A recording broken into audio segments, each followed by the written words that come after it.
established.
Well, we definitely have a build, boys.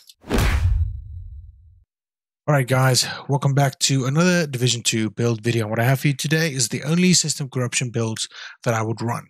One is purely for the Darkzone, which is the crit damage version, and then I'll run the headshot version in both the Darkzone as well as Conflict. Personally, I think it's more of a Conflict build because of what the utility that the build has, but we managed to make it work in the Darkzone.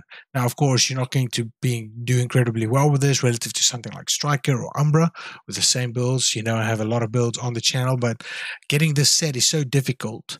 And if you have the pieces and you want to make it work, I think this might be a solution for you. So we're running 4 pieces of system corruption. It's all crit damage, every single one of them on this build. Crit damage, crit damage, crit damage, crit damage. Then we've got crit chance and crit hit damage on this with pulse resistance, because that's the utility that the build gives you. As you can see, pulse resistance at the top alongside disrupt and armor kill, and then we're running memento. We're getting 30% weapon damage from this with all tickets. We're also getting regen from this alongside the additional armor and kill, which is really good, and we're getting 36% weapon damage on this with the bonus armor that we get from a memento. And then we've also got the 75% weapon damage from this as well. So we're looking at 141 weapon damage, and you really need this with this build, and that's also why I don't mind running more red cores than blue cores. Anything around 1.5 million I think is viable, because you do have hack step protocol, which allows you to get that bonus armor, and in this case it's only 50%, which means that even with 141 weapon damage that you have because of the bonus armor, because of the intimidate, because of the Lady Death, and when I say bonus armor, I mean the bonus armor from memento, you get further damage from this as well. So the extra protocol gives you 2% for every 5% bonus armor, so you're looking at another 20% on top of that. So it's 161% that you can get from this if you have everything procced Now you've also got a lot of weapon damage because you're running the red cores, and it's really good in that. Like I said, got crit damage on all of these pieces, crit damage, crit chance on this, memento, and these are the mods, crit damage and a pulse resist mod from that. So you've got pulse resistance and strong damage on this as well. I'm running the AUG as a secondary because you don't always finish it because of the low clip of the Lady Death. You don't always finish the enemy. When you do this, you get that 30% from close and personal. It really does help a lot in that respect. In terms of damage, let me guys show you. So the damage you're about to see is the damage from Hackstep Protocol, the damage from Intimidate, and the damage from the Lady Death, but not from the additional 30% from the memento, as you would have seen. So there we go. Wait for that to proc fully. And you're hitting for like 800k. It's really, really strong in that respect. Then, of course, you need to switch to this to give you the extra damage from that, if that's the way you want to go about it. I do run pulse because you can't be pulse. I sometimes run decoy, especially if I want to go rogue, so they can't see where I am. And then I also run the defender drone, which is very strong.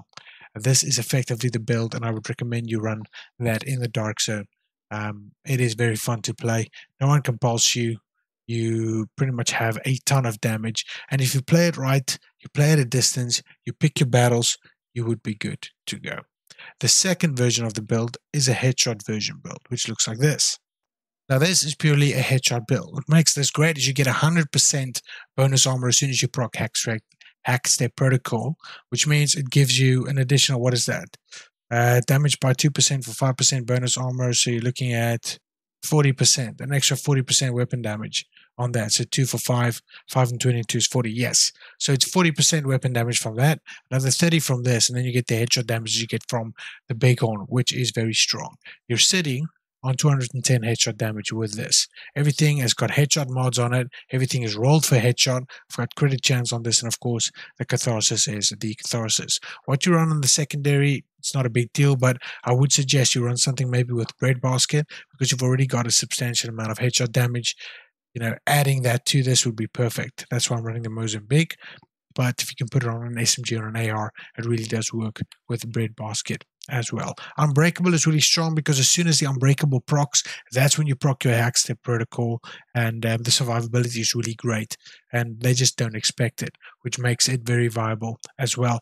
However, now given that it's 210% weapon damage, if you want to exchange one mod for pulse resist, you will also be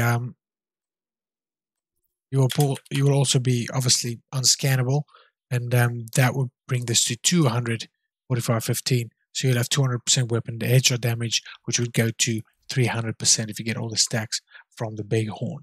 I have found some really good success in the dark zone with this build. I play the Bighorn mainly in conflict, but the Eagle Bearer, this works because of the larger mag. You've got a 60-round mag, and you've got tenacity, you've got unbreakable, and you've got the Hackstep Protocol to push you into those fights with confidence, and it really just does work for me.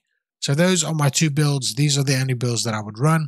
Of course, these are my recommendation. The one is a bit more red corey. This one is a bit more tanky, 1.6 million armor, but you also got unbreakable, so you're looking at 2.4 million armor in theory based on that.